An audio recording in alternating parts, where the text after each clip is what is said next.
Hi, my name is Gary Curtin and I am the Principal Euphonium of the Foden's Brass Band.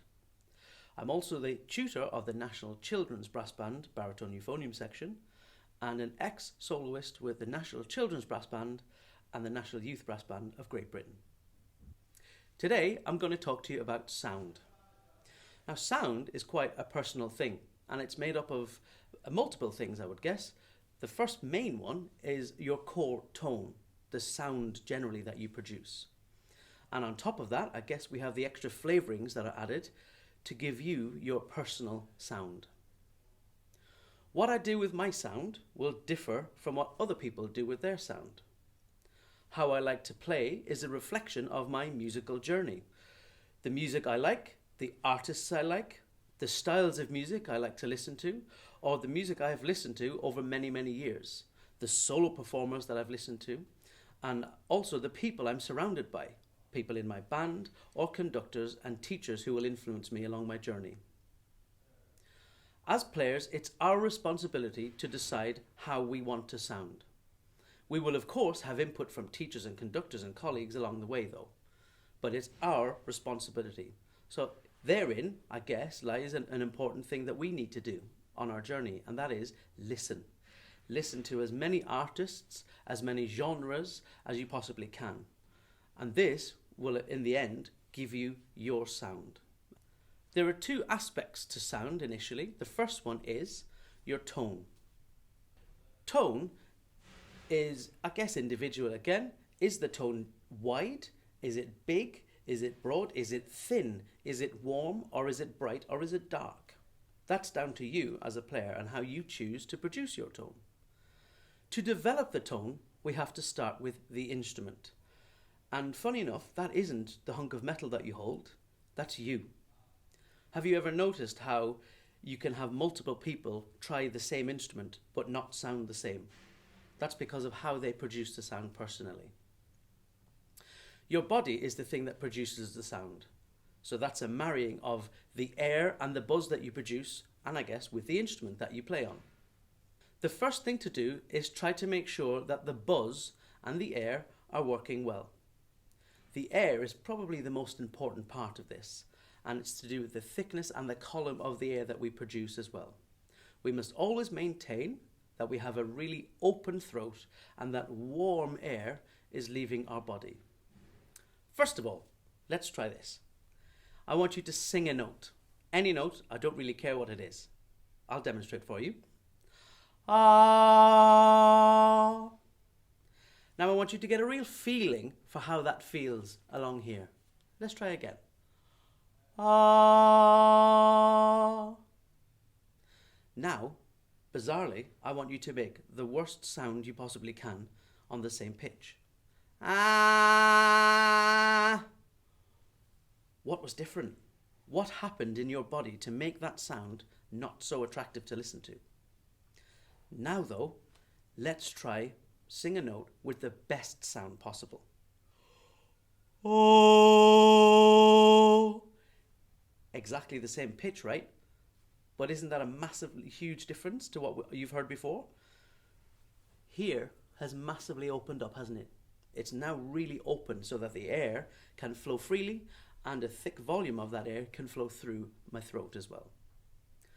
The next thing we're going to do is pretty much along the same lines as what we've just done with the voice, but this time we're going to do it on the mouthpiece alone. So let's try just a regular note on the mouthpiece.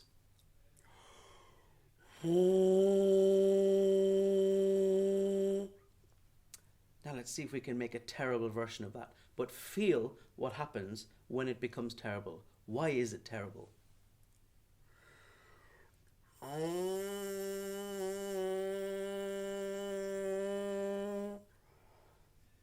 Everything feels quite closed, right? And there's not a fat column of air leaving this time, is there? Now, let's see if we can make the fullest sound that we possibly can. Really open throat and that warm buzz that we produce.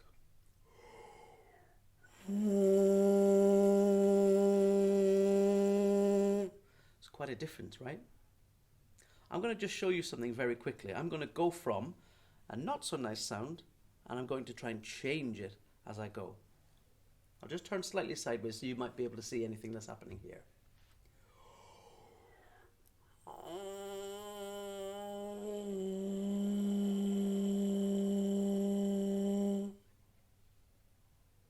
Now we're going to try the exact same kind of idea again, but this time using our instrument. But remember, the sound you produced in your buzz is what makes this thing sound good, not the price you paid for it. So let's see if we can play just a regular note. I'm going to go for a G.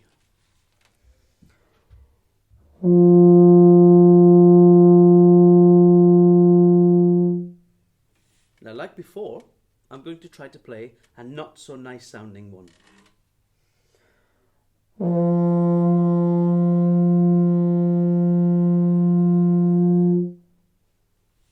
Now, I'm going to try and make the biggest sounding buzz or note on my instrument as I possibly can.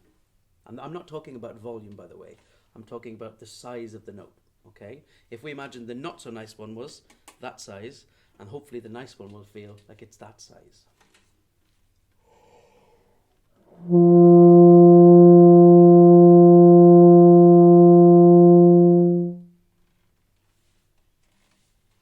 Always imagine a full singing sound whenever you play. Again, like your voice. Now, to get used to this, we have to find a place to start to improve our sound. What I would ask you to do is to play long tones. You've heard this 1,000 times before, I bet, but they are important. Don't use your tongue to start the notes, but just trust in the airflow. Use a full and open, free-flowing column of air, and with as little tension as you possibly can. Blow and let your lips close slowly until the buzz starts. This should ensure that you have the maximum aperture, meaning the maximum sound leaving your body for your buzz. It might take a few tries and a few goes of this, but persist. This is also a good thing to do for production. What I'm going to do now is I'm going to play a middle G for 16 seconds. Then we will go down to F sharp, F, E, E flat, and so on and so forth, all the way down to low G. If you have a compensating instrument and you can go lower, feel free. I'm going to start on a G. Here we go.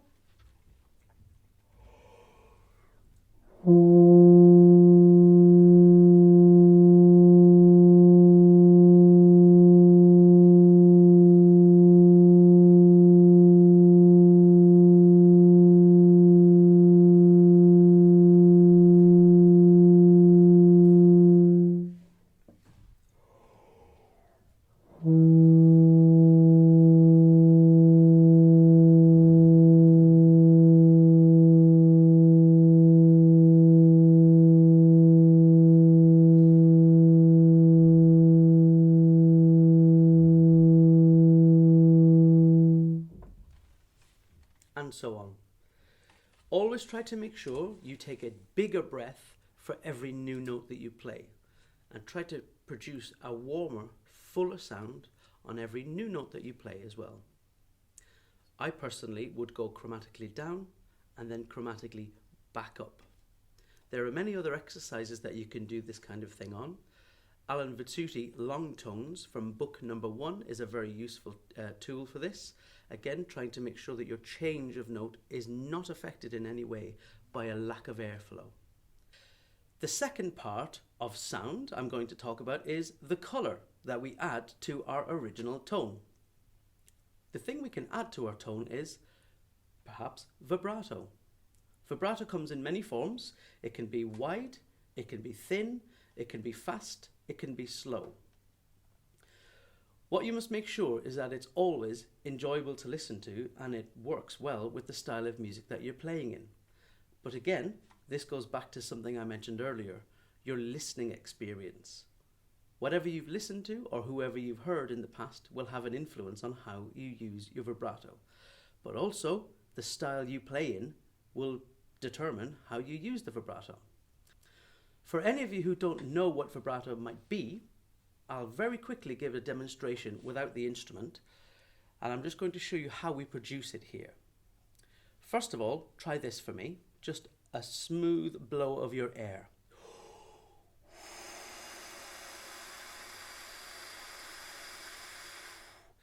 Now I'm going to put a slight wave in that air with my chin.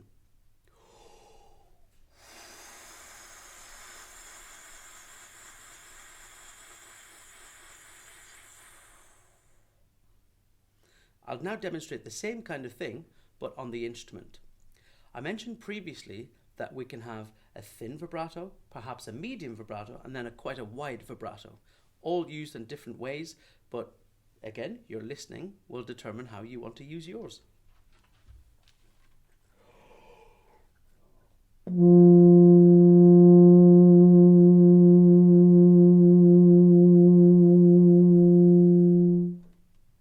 Now a medium.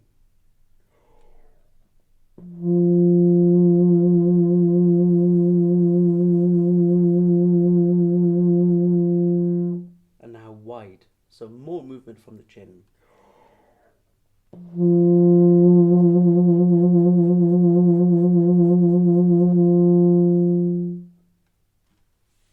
Now there is another aspect to vibrato that we need to talk about as opposed to the width of the oscillation. It's the speed.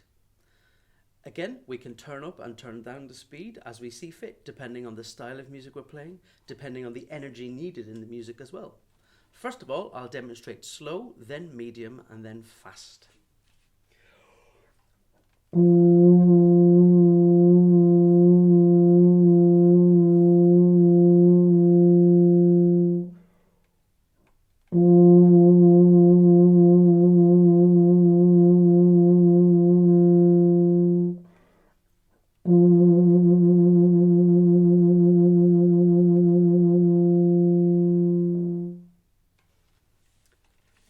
If you don't use this right now and you want to learn to use it, a good way of beginning to control the speed of the vibrato is to use what we often use as a tonguing exercise. Starting in crotchets, moving to quavers, following on with triplets, and if you're brave enough, semiquavers. You've probably all heard this exercise before.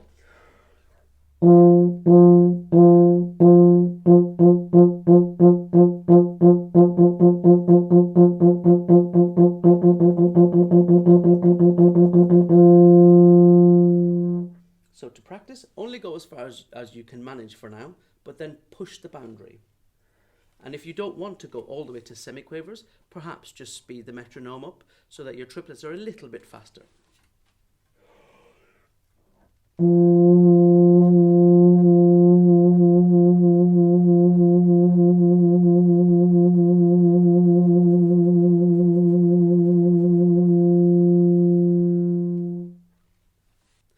I would also suggest trying this in various parts of the range. For example, if you play on a low register, you will have to move your chin a little bit more to get the same oscillation, the same thickness of vibrato. But in the higher register, your chin won't have to move so much.